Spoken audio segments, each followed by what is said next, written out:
সব থেকে বড় পাপ, পাপের নাম কি? শিরক, তাই না? শিরক সব থেকে বড় পাপ। তারপর ধরে নেন পিতা মাতার সঙ্গে সদ্ব্যবহার করা, তারপর এতিমের মাল আত্মসাৎ করা, তারপর মিথ্যা সাক্ষ্য প্রদান করা, তারপর ব্যভিচারে লিপ্ত হওয়া, তারপর সতী সাধ্বী নারীকে অপবাদ দেওয়া, তারপর আরো বড় বড় বড় বড় পাপ। ইসলামে 70টা কাবিরা পাপের সিরিয়াল দেওয়া হয়েছে। কটা? 70টা।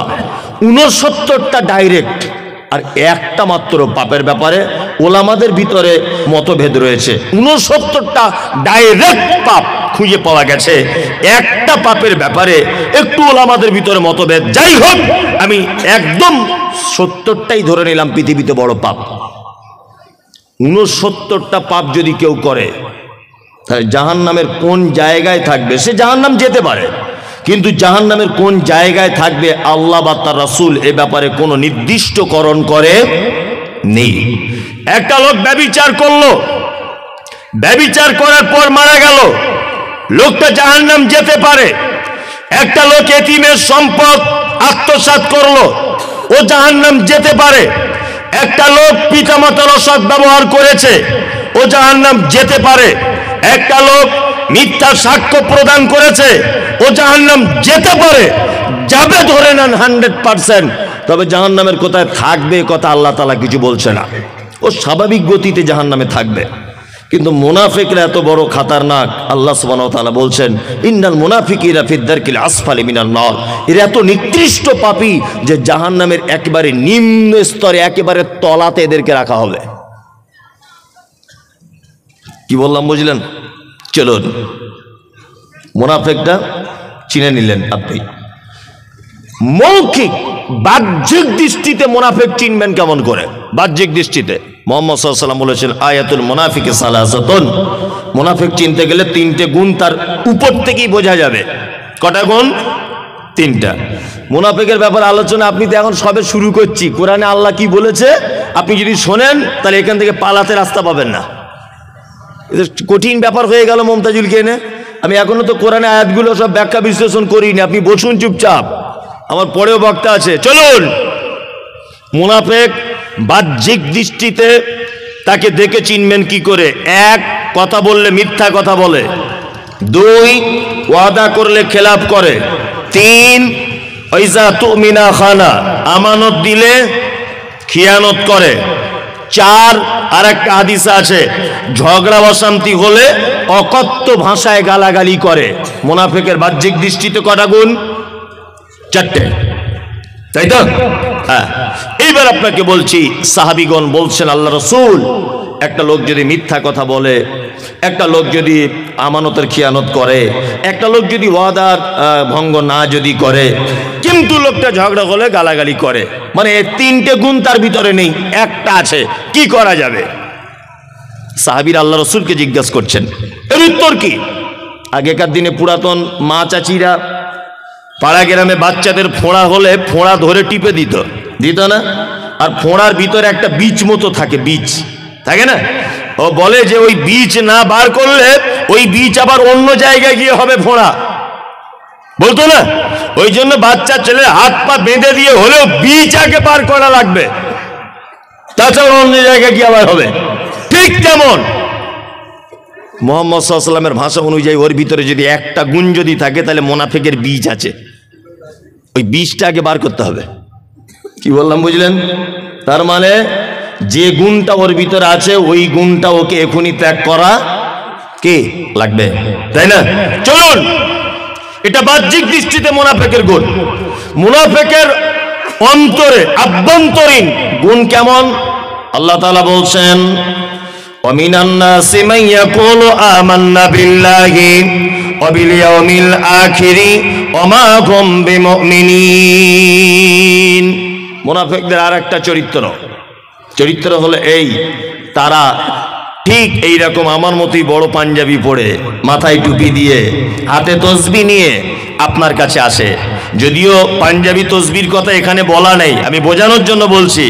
এক কথায় মুসলিম ইমামদারদের ভ্যাট ধরে আপনার কাছে আসে, আল্লাহ নবীকে বলছেন, আপনার কাছে আসে, এসে বলে আমরা আখিরাতকে বিশ্বাস করি, আপনাকে নবী বলে বিশ্বাস করি, কিন্তু আল্লাহ তাআলা তাদের ব্যাপারে সার্টিফিকেট দিয়ে বলছেন আমা হুম বিমুমিনিন, একজন তারা মুমিন নয়, তারা সব মুনাফিক। তার মানে এখানে মুনাফিকের আর একটা চিহ্ন পাওয়া গেল, যে তারা মুখে যেটা বলে অন্তরে তার বিপরীত থাকে। এটা তো মুর্শিদাবাদ জেলা, মুর্শিদাবাদ না, মুর্শিদাবাদ জেনারেল শিক্ষিত মানুষেরা জানেন যে নবাব সিরাজউদ্দৌলা পলাশীর আমবাগানে ব্রিটিশদের সাথে যুদ্ধ করেছিলেন, মনে আছে? জিতেছিলেন না হেরে গিয়েছিলেন? হেরে গিয়েছিলেন, তাই না? ইতিহাস পড়ে যদি আপনি দেখেন, হেরেছিলেন কার জন্যে? মীর জাফর আলী নবাবের বাড়িতে থেকেছে, নবাবের গাড়িতে চড়েছে, নবাবের কাছে টাকা পয়সা ঝেড়েছে, আর নবাব ব্রিটিশদেরকে তাড়ানোর জন্য যত কৌশল অবলম্বন করেছিলেন, মীর জাফর আলী টোটাল কৌশলের সমস্ত ম্যাটারটাই বলে দিয়েছিলেন ব্রিটিশ গোয়েন্দাদের কাছে। এই কারণে পলাশীর আমবাগানের লাল পতাকা নিয়ে বাড়ি চলে আসতে হয়েছিল। আপনারা ইতিহাস জানেন। কি বললাম বুঝলেন? আজও পর্যন্ত এরকম মুনাফিক আছে না নেই? যে অন্তরে একরকম মুখে একরকম আছে, আছে। আপনারা জানেন যে ভারতবর্ষের মাটিতে একজন কৃতি সন্তান, মুম্বাইয়ে তার বাড়ি, ডাক্তার জাকির নায়েক তার নাম। আপনারা জানেন এটা? ডাক্তার জাকির নায়েক, পৃথিবীর এই মুহূর্তে এমন কোনো বিদ্যা নেই, এই মুহূর্তে এমন কোনো কেউ নেই যে তার বিদ্যার সামনে 2 মিনিট দাঁড়াতে পারবে। কোনো বাপের বেটা আজও পর্যন্ত জন্ম হয়নি। বর্তমানে আপনারা জানেন যে এই লোকটাকে দেশ ছেড়ে চলে যেতে হয়েছে, জানেন তো? দেশে আছে? নেই।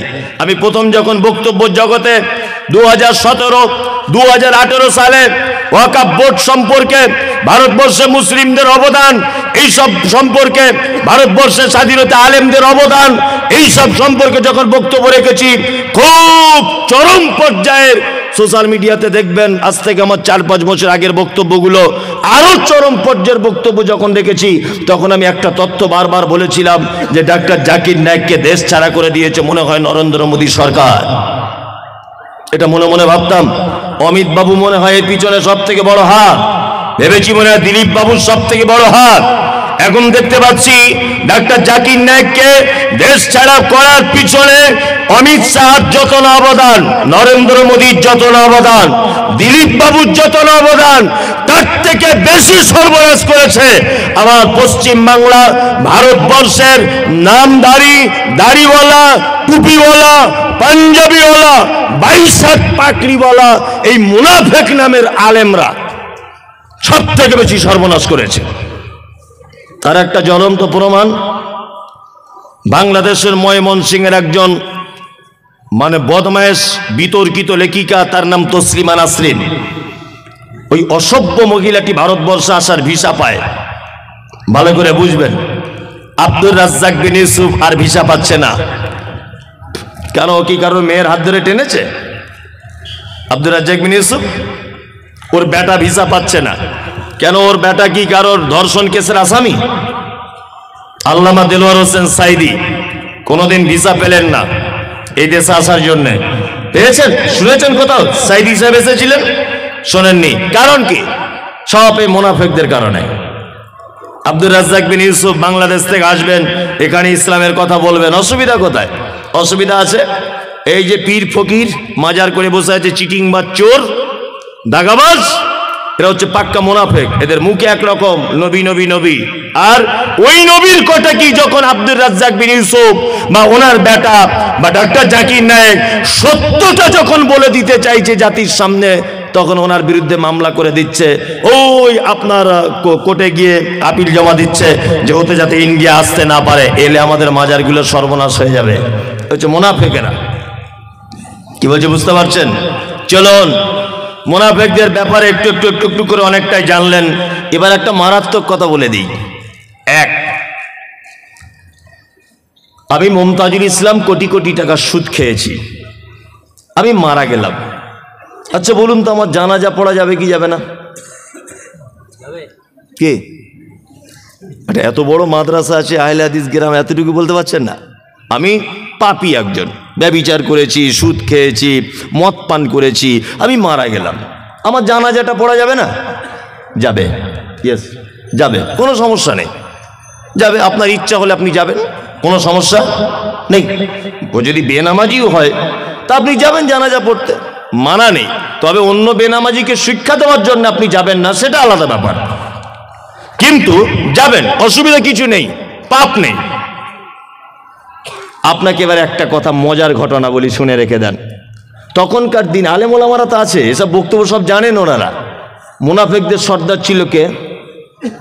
আব্দুল্লাহ ইবনে ওবাই ইবনে সুলুল, মুনাফিকদের সব থেকে বড় সর্দার। মুনাফিকদের সর্দার আব্দুল্লাহ ইবনে ওবাই মারা গেলেন। তার বেটা, তার নাম আব্দুল্লাহ, তার বেটার নাম কি? আব্দুল্লাহ। আল্লাহ নবী সাল্লাল্লাহু আলাইহি ওয়াসাল্লামের কাছে এসেছেন, এসে বলছেন, আল্লাহ রাসূল, আমি চাইছি যে আমার আব্বার কাফনটা আপনার গায়ের জামাটা হোক। বুঝবেন? আল্লাহ নবী সাল্লাল্লাহু আলাইহি ওয়াসাল্লাম জামাটা খুলে দিলেন। তা হযরত ওমর তো এমনি রাগী মানুষ, হযরত ওমর মনের দিক দিয়ে খুব রাখছেন যে মুনাফিকদের সর্দার মারা গেল, আর আল্লাহ রাসূল আপনি জামা খুলে দিচ্ছেন ও জানাজার জন্য, কঠিন ব্যাপার। আব্দুল্লাহ তার বাপের কাফন করলেন আল্লাহ রসুলের জামা দিয়ে। তারপরে আবার একটু পরে এসে আল্লাহ রসুলকে বলছেন, আল্লাহ রসুল, আমি চাইছি আপনি আমার আব্বার জানাজা সলাত আদায় করাবেন, অর্থাৎ জানাজা পড়াবেন। আল্লাহ নবী সাল্লাল্লাহু আলাইহি ওয়াসাল্লাম এইদিকে ফিরুন, হাদিসে যেভাবে এসেছে ওইভাবে আল্লাহ রসুল এইভাবে উঠছেন, জানাজা পড়তে যাবেন। আব্দুল্লাহ ইবনে ওবাই মুনাফিক সর্দার, হযরত ওমর পিছন দিক দিয়ে চাদরটা টেনে ধরে বলছেন, আল্লাহ রসুল এটা কেমন কথা? মুনাফিকদের সর্দার মারা গেল আর আপনি তার জানাজা পড়তে যাবেন? ইসলামের চরম শত্রু, কঠিন বিপদে ফেলেছে উহুদের যুদ্ধে, আমাদের অনেক জায়গাতে মুসলিমদেরকে বিপাকে ফেলেছে এই আব্দুল্লাহ ইবনে ওবাই, আর আপনি এর মতো লোক মারা গেল আর আপনি জানাজা পড়তে যাবেন? আল্লাহ নবী সাল্লাল্লাহু আলাইহি ওয়াসাল্লাম একটা কথা বললেন, ওমর, আমাকে যে এখন এখতিয়ার দেওয়া হয়েছে এবং এই ব্যাপারে কোনো ওহী অবতীর্ণ হয়নি, আল্লাহ নবী সাল্লাল্লাহু আলাইহি ওয়াসাল্লাম জানাজা সালাত আদায় করলেন, নিজে জানাজা পড়ালেন। কার? মুনাফিকদের সর্দার আব্দুল্লাহ ইবনে ওবাইর, তাই তো? চলুন, জানাজার মাঠে হযরত ওমর আল্লাহ রসুলের দিকে ফ্যাল ফ্যাল করে তাকিয়ে নিজেকে লজ্জিত মনে করছেন আর বলছেন, আল্লাহ যেখানে ওহী অবতীর্ণ করলো না আল্লাহর নবীকে জানাজা পড়া থেকে বিরত হবার জন্য, আর আমি ওমর আল্লাহ রসুলের চাদর ধরে টেনে দিয়েছি জানাজা পড়তে যেতে দিব না বলে, আমি ওমর মনে হয় চরম ভুল কাজ করে দিয়েছি। এবার আপনাকে আর একটা কথা বলি, নবী বলেছেন আমার পরে যদি কেউ নবী হতো, হতো কে? কে নবী হতো? ওমর। কেন? তার বিচক্ষণতা অনেক বেশি ছিল, তাই না? আল্লাহ সুবহানাহু ওয়া তাআলার নবী সাহাবী হযরত ওমর যখন মন টন খারাপ করে বসে আছেন, আমি ফালতু কাজে কেন নবীকে বারণ করতে গেলাম, সাথে সাথে কোরআনের আয়াত অবতীর্ণ হলো, ওয়ালা তুসাল্লি আলা আহাদিন মিনহুম মাতা আবাদা ওয়ালা তাকুম আলা কবরিহি। নবীর উপরে কোরআন অবতীর্ণ হলো, নবী মুনাফিকদের কেউ মারা গেলে কশ্চিন কালেও আপনি জানাজার সালাত আদায় করতে যাবেন না। আজকে যা করেছেন করেছেন, আজকে থেকে শেষ।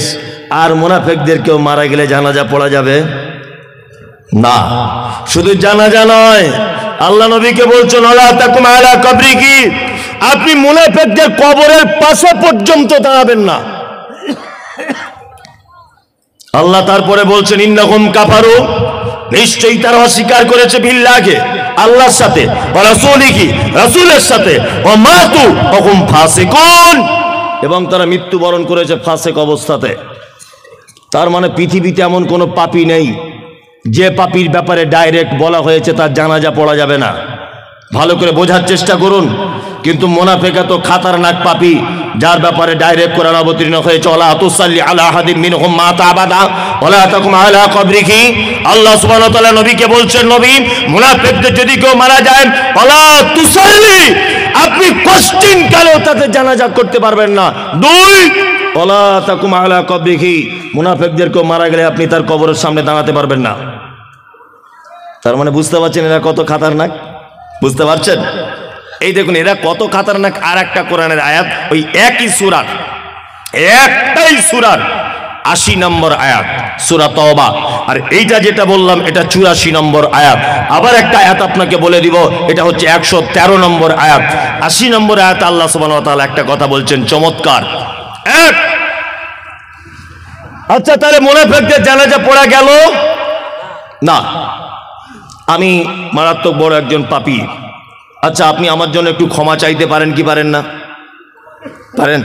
পারেন, কোনো ব্যাপার না। আপনি দোয়া করবেন, ও রব্বানা আতিনা, আল্লাহ আমার ভাই মমতাজুল ইসলাম বড় পাপ করেছে, দয়া করে তুমি আমার ভাইকে ক্ষমা করে দাও। পুলিন্দা মাদ্রাসার হেড মাওলানা মারা গেছে, আপনি যদি দোয়া করেন আল্লাহ আলেম মানুষ ছিলেন, চলার পথে যদি ভুল হয় ক্ষমা করে দাও। মাদ্রাসার সেক্রেটারি মারা গেল, আপনি দোয়া করতে পাবেন আল্লাহ দিনের কাজ করেছে, এতদিন ভুল ত্রুটি হলে ক্ষমা করে দাও। আপনার চাচা একজন মাতাল মারা গেল, একজন ধর্ষক মারা গেল, সুদের টাকা খেয়েছে, কোটি কোটি টাকা মারা গেল, আপনি দোয়া করতে পারবেন আল্লাহ আমার চাচা তো মানুষ, না জানার কারণে বা জানার কারণে মদ পান করেছিল, তুমি তাকে ক্ষমা করে দাও। সুদের টাকা খেয়েছিল, তুমি ক্ষমা করে দাও। ক্ষমা চাওয়া যাবে কি যাবে না? যাবে, যাবে। পৃথিবীতে একটা পাপী আছে তাদের জন্য ক্ষমা প্রার্থনা করা হারাম, চলবে না, তাদের জন্য ক্ষমা চাওয়া যাবে না। কারা? এই দেখুন আল্লাহ সুবহানাহু ওয়া তাআলা মুনাফিকদের ব্যাপারে বলছেন, ইস্তাগফির লাহুম, নবী আপনি ক্ষমা প্রার্থনা করেন। আওলা তাস্তাগফির লাহুম, যদি ক্ষমা প্রার্থনা নাই বা করেন, ইন তাস্তাগফির লাহুম 70 মাররাতান, আপনি যদি মুনাফিকদের জন্য ক্ষমা প্রার্থনা করেন একদিনে 70 বার। কতবার? কত? 70 বার। আল্লাহ নবীকে বলছেন ইস্তাগফির লাহুম, ক্ষমা প্রার্থনা করেন। আওলা তাস্তাগফির লাহুম, আর নাই বা করেন ইন তাস্তাগফির লাহুম 70 মাররাতান, আপনি যদি মুনাফিকদের ব্যাপারে একদিনে 70 বার যদি তওবা ক্ষমা যদি প্রার্থনা করেন, আল্লাহ বলছেন ফালা ইয়াগফির আল্লাহু লাহুম, আমি আল্লাহ কখনোই মুনাফিকদের ক্ষমা করব না। কঠিন অবস্থা। আচ্ছা বলুন, আমি মমতাজুল ইসলাম, আমি একজন 2 পাতা পড়া মৌলভী সাহেব লোক, আমার ইমান খুব কমজোর, আমি গুনাহগার লোক, আমি দোয়া করছি, হয়তো আল্লাহ আমাকে পছন্দ করছে না, এই জন্য কবুল করছে না। হেড মাওলানা দোয়া করছে, হয়তো মানুষ হিসাবে ভুল ত্রুটি কিছু আছে, এই জন্য আল্লাহ পছন্দ করছে না। সেক্রেটারি দোয়া করছে, মানুষ হিসাবে আল্লাহ হয়তো ভুল ত্রুটি কিছু আছে ওনার, এই জন্য আল্লাহ কবুল করছে না। এবার বলুন তো, মুহাম্মদ সাল্লাল্লাহু আলাইহি ওয়াসাল্লাম দোয়া করছেন, ওনার তো কোনো ভুল ত্রুটি নেই, আছে? নেই। আল্লাহ নবীকে একদম হুঁশিয়ারি দিয়ে বলছেন ইন তাস্তাগফির লাহুম 70 মাররাতান, ইন শর্ত দিচ্ছেন আল্লাহ, যদি, যদি শব্দের জন্য ইন শব্দ ব্যবহার হয়, আল্লাহ বলছে ইন, যদি আপনি একদিনে 70 বার যদি মুনাফিকদের জন্য ক্ষমা প্রার্থনা করেন, আল্লাহ বলছে আমি নবী আপনার হাতও ফেরত দিয়ে দিব, ক্ষমা করব না। তার মানে এরা কত বড় খাতারনাক, বুঝতে পারছেন মুনাফিকরা?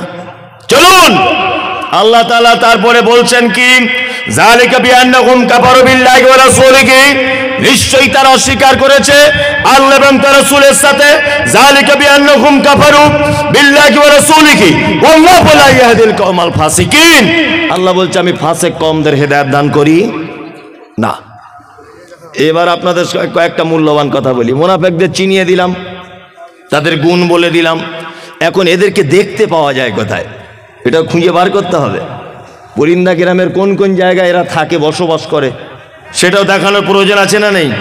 তাহলে একটা একটা করে বলি, 2-4টে কথা বলে দিই, একটা একটা করে বলবো না। সিনেমা হলে যাবেন, এই আমার দিকে বেরোন, হাসছেন কেন? সিনেমা তো দেখেছেন সবাই, আমিও দেখেছি যখন ওই ছোট ছিলাম, দেখি নিয়ে কথা বলবো না। তা সিনেমা হলে যাচ্ছেন বই দেখতে, সবাই দেখবেন হলে পা তুলে বসে আছে, ডান দিকে ও শালি বসে আছে। 20 कोस दूर से अगर कोई बच्ची रोते, माँ कहती है कि बच्ची सो जा, गब्बार सिंह आ जाएगा। শোলে বইয়ের ডায়লগ নেটা, হ্যাঁ শোলে সিনেমা হচ্ছে, শালা শালি সবাই মিলে বসে বসে, সবাই দুলাভাই শালি এক জায়গায় ঠ্যাং তুলে দিয়ে বসে আছে, ওখানে মুনাফিক নেই, সবাই সিনেমা দেখতে ব্যস্ত। বাজার করতে যাবেন, সবাই আলু বেগুন পেঁয়াজ দাম দর করতে ব্যস্ত, ওখানে মুনাফিক নেই। আপনি মেলা দেখতে যান, সবাই মজা মস্তি করতে ব্যস্ত, ওখানে মুনাফিক পাবেন না। আপনি ট্রেনে যাবেন, উঠবেন, হাজার হাজার লোক, সবাই কোন সিটটা ফাঁকা আছে ওইটার দিকে লক্ষ্য, ওখানে মুনাফিক পাবেন না। মুনাফিক পাবেন কোথায়? এবার আপনাকে একটা ছোট্ট করে কথা বলছি, কথা শুনতে খারাপ লাগবে, তবে বাস্তবতা খুব বাস্তব। এক, আচ্ছা, ফরজ নামাজ বাড়িতে পড়া উত্তম না মসজিদে? বলুন, সবাই বলুন। মসজিদে। আর সুন্নাত বাড়িতে, তাই না? তার মানে আসসালামু আলাইকুম ওয়া রাহমাতুল্লাহ, আসসালামু আলাইকুম ওয়া রাহমাতুল্লাহ, আস্তাগফিরুল্লাহ আস্তাগফিরুল্লাহ, আল্লাহুম্মা আনতাস সালাম ওয়া মিনকাস সালাম, যত রকমের জিকির আছে, আল্লাহু আকবার, রব্বি আইনি আলা যিকরিকা ওয়া শুকরিকা, লা হাওলা ওয়ালা কুওয়াতা ইল্লা, যত রকমের জিকির আছে সমস্ত জিকির আপনি মসজিদে বসে বসে করবেন। তারপরে আপনাকে চলে আসতে হবে কোথায়? বাড়ি এসে বাকি সুন্নতগুলো আদায় করতে হবে। রাসূল সাল্লাল্লাহু আলাইহি ওয়াসাল্লাম কি বলেছেন? তোমাদের বাড়িগুলো কবরে পরিণত করো না। তার মানে বাড়িতে সুন্নত পড়তে হবে। আমার মনে হয় আল্লাহ নবী সাল্লাল্লাহু আলাইহি ওয়াসাল্লাম তো মহাবৈজ্ঞানিক ছিলেন, ব্যাপারটা তিনি বুঝতেন যে এদেরকে যদি সুন্নতের জন্য মসজিদের সুযোগ যদি দেওয়া হয়, সুন্নত তো পড়বে না, গোল টেবিল করে লোকের গীবত আর পরনিন্দা মুনাফিকি করবে। ওই জন্য বলে দিয়েছে নামাজ পড়া শেষ, আগে ঘরে চলে যা, ওইখানে গিয়ে সুন্নত পড়। আমরা কি করি? আসসালামু আলাইকুম ওয়া রাহমাতুল্লাহ, আসসালামু আলাইকুম ওয়া রাহমাতুল্লাহ। একজনা বলছে কি ব্যাপার বলতে, কে ফটিক ভাই দুতলা বাড়ি করেছে, কি সুন্দর করেছে, আগে এলা খাওয়া হতো না? মসজিদে বসে বসে বলছে। আরেকজন তখন পাশ থেকে বলছে, খবর জানিস?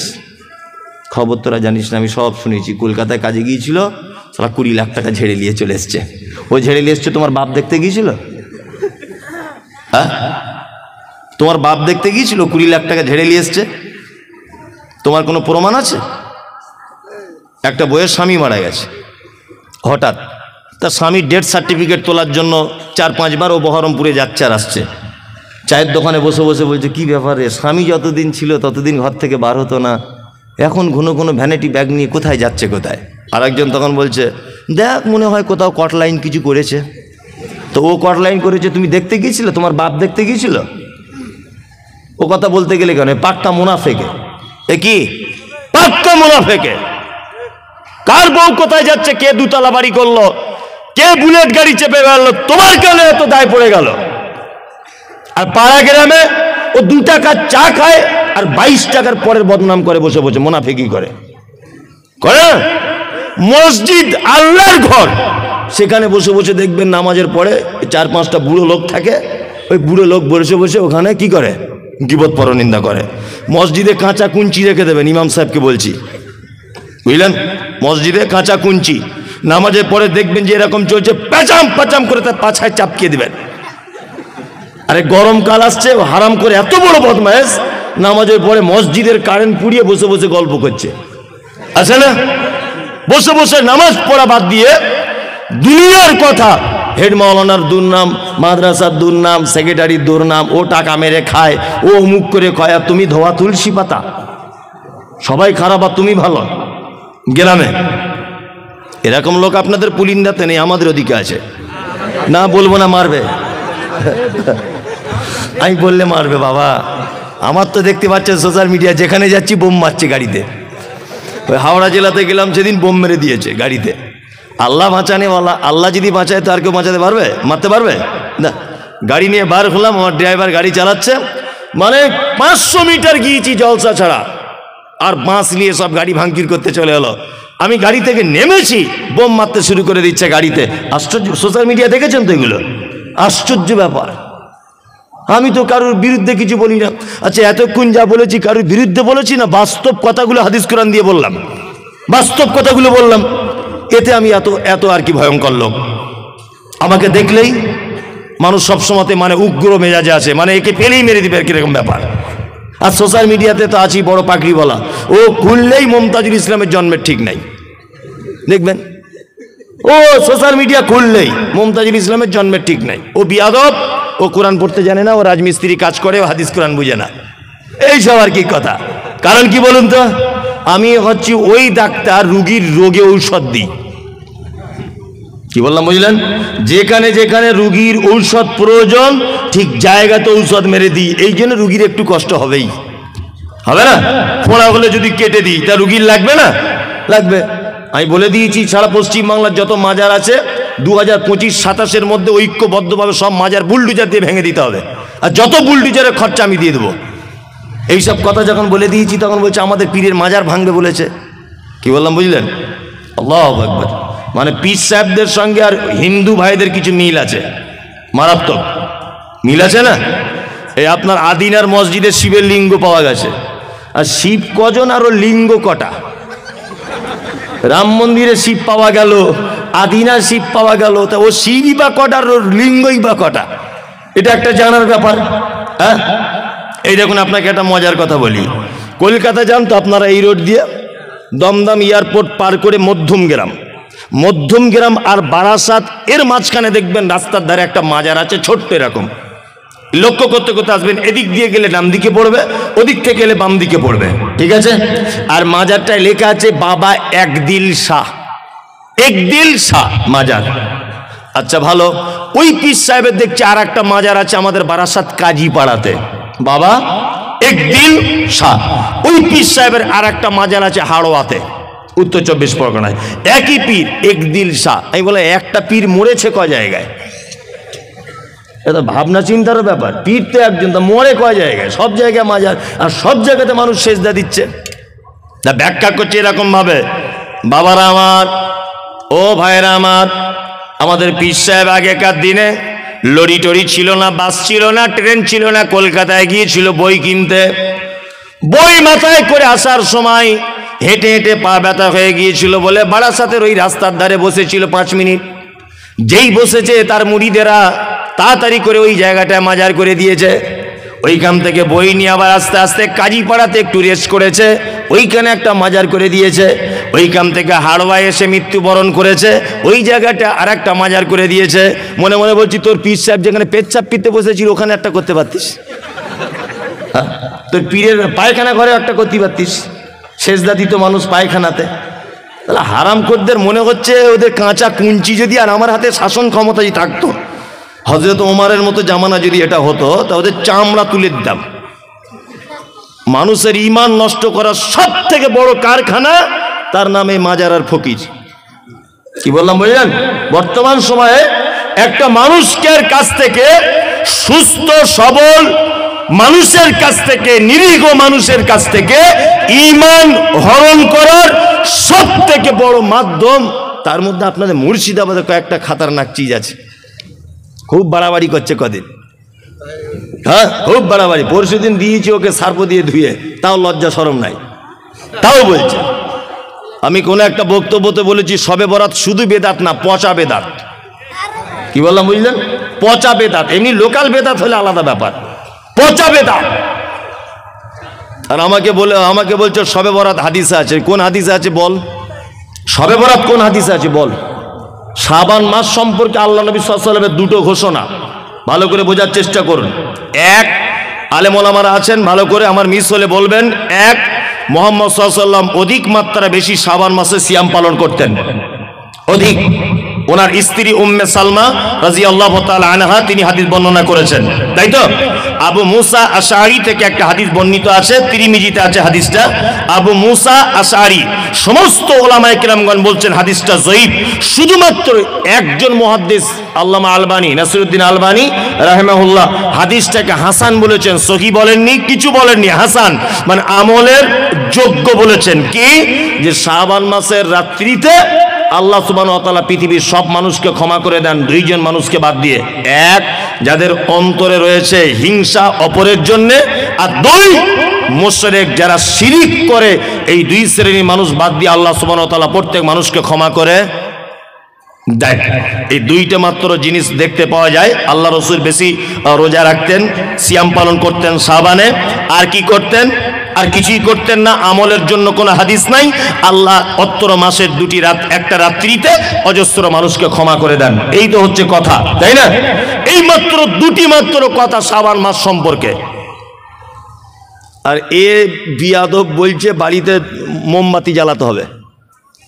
কারণ বলছে মৃত্যু মানুষেরা এসে তাছাড়া বাড়ি খুঁজে পাবে না, রুহুগুলো সব বাড়ি আসে রাতের বেলা। আর আর বলছে যে হালুয়া করতে হবে, আল্লাহর নবীর দাঁত ভেঙে দিয়েছিল তাই। কি আজব ঘটনা দেখুন, এই দাঁত ভেঙেছিল উহুদের মাঠে শাওয়াল মাসের 7 তারিখে। কত? শাওয়াল মাসের 7 তারিখে। এবার আপনাকে একটা কথা বলি, আমার বেটা যদি কারোর সঙ্গে গল্প করতে করতে বলে আমি আমার বাপের বিয়ের বরযাত্রী গিয়েছি, ব্যাপারটা কেমন হবে? মানাবে? মানাবে না, কখনই মানাবে না। শাওয়াল মাসের 7 তারিখে আল্লাহ নবী সাল্লাল্লাহু আলাইহি ওয়াসাল্লাম উহুদের যুদ্ধ করেছেন। এবার আপনাকে বলি, শাবান তারপরের মাসের নাম কি? রমাজান, তারপরে শাওয়াল, তাই তো? তার মানে শাবান মাসের 15 তারিখ শবে বরাত, এই 15 দিন গেল, মাঝখানে রমজান গেল, তারপরেও শাওয়ালের 6 দিন পর্যন্ত গেল, তখনও নবীজির দাঁত ভাঙিনি। 7 তারিখে গিয়ে দাঁত ভাঙছে, মানে দাঁত ভাঙার আগে হালুয়া করে বসে আছে। মানে কত বড় শয়তানে, মানে এ তার মানে হালুয়া দিয়ে চায় নবীর দাঁত ভাঙুক। আমি বলছি ও হালুয়ার হাদিস খুঁজে পেলো, দাঁত ভাঙার হাদিস খুঁজে পেলো না। ও যদি এত নবী প্রেমিক হবে, সামনের দুটো দাঁত বাড়ির নোড়া দিয়ে ভেঙে দিক না দেখি, তাহলে বলবো বাপের বেটা, ও দাঁত ভাঙবে না, ও হালুয়া খাবে।